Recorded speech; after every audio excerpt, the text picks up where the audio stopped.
What's up, YouTube? It's Peter with the Outdoor Adventures team. Recently we posted a walkthrough of my 2017 JKU, and one of the things we touched on really high level was the sleeping platform and how we use it to sleep. So with this being my daily driver, I didn't want to get into a rooftop tent and just drive around everywhere with a rooftop tent on top of my rig. So I had to figure out a way that we could sleep inside the Jeep.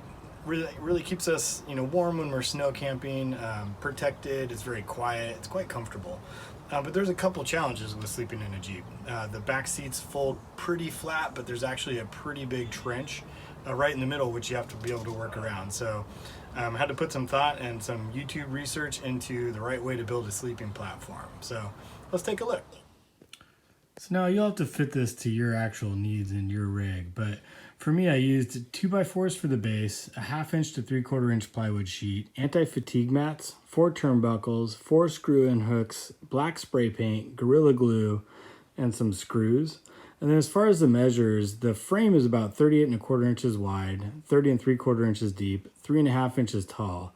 And the platform that sits on top is about 39½ inches wide, 27 inches deep, and 1/2 to 3/4 inch depending on the plywood that you're using. So in the back of my Jeep, we installed a rear seat recline kit. It's about 1 inch of a recline kit that makes the passenger ride a lot more comfortable. They're not quite so upright, but as you can see here, the seats don't fold completely flat. So now we have the trench, but we also have a little bit of an angle problem for creating a nice and flat sleep platform. We can't just throw down a mat or toss our sleeping bags on top of this. It's really uncomfortable. So to make it work, we had to get it nice and flat. So in order to get to a flat, level, comfortable sleeping space, we decided to build a pretty easy box. So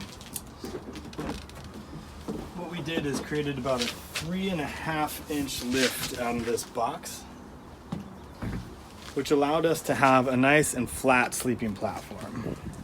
So you can see it's a pretty simple box. And then to help secure it so that it doesn't move, we've got these turnbuckles that attach right down to the cargo net tie down in the back of the Jeep. And so pretty simple box. And then we just add a nice flat surface right on top of it, which you just saw me take off. To make sure the platform is completely flat, I've got a second piece here right on top. It's held in place while we're traveling by 2 different pins. And so I can pull these pins up to unlock it and be able to slide it forward. But first, I want to take out this bar here and I put it on the back of the seat to add a little bit of strength as it bridges the gap here across the trench. Slide it forward and then it's got enough strength to be able to hold 2 adults. So let's see how quick it is to set up. All I've got to do here is put the 2 front seats forward, put the 2 rear seats down, slide the top of the platform forward, put in my sleeping pad, my sleeping bag and pillow, and I'm ready to go.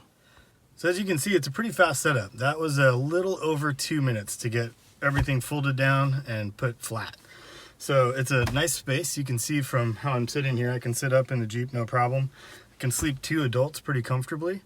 We put our pillows here, feet go underneath the shelf all the way down to almost the end. But since it's nice and flat, it's very comfortable. And then as I'd mentioned in the last video, this shelf kind of acts like our nightstand while we're in the Jeep sleeping at night. So I can keep my Yeti here, I can charge devices overnight, I can charge them as I'm sitting here, waking up in the morning. We've got our heater. I run the propane heater when it's really cold. I go ahead and crack the back a little bit, and usually crack one of the front windows, and then run a propane hose out the back to a 5-pound tank, and it'll heat this Jeep up really nicely. It's nice and toasty warm in the cold weather, which is great. I also do keep a carbon monoxide detector in the Jeep, just in the event that there is some kind of a propane leak or anything like that, so that it'll wake us up.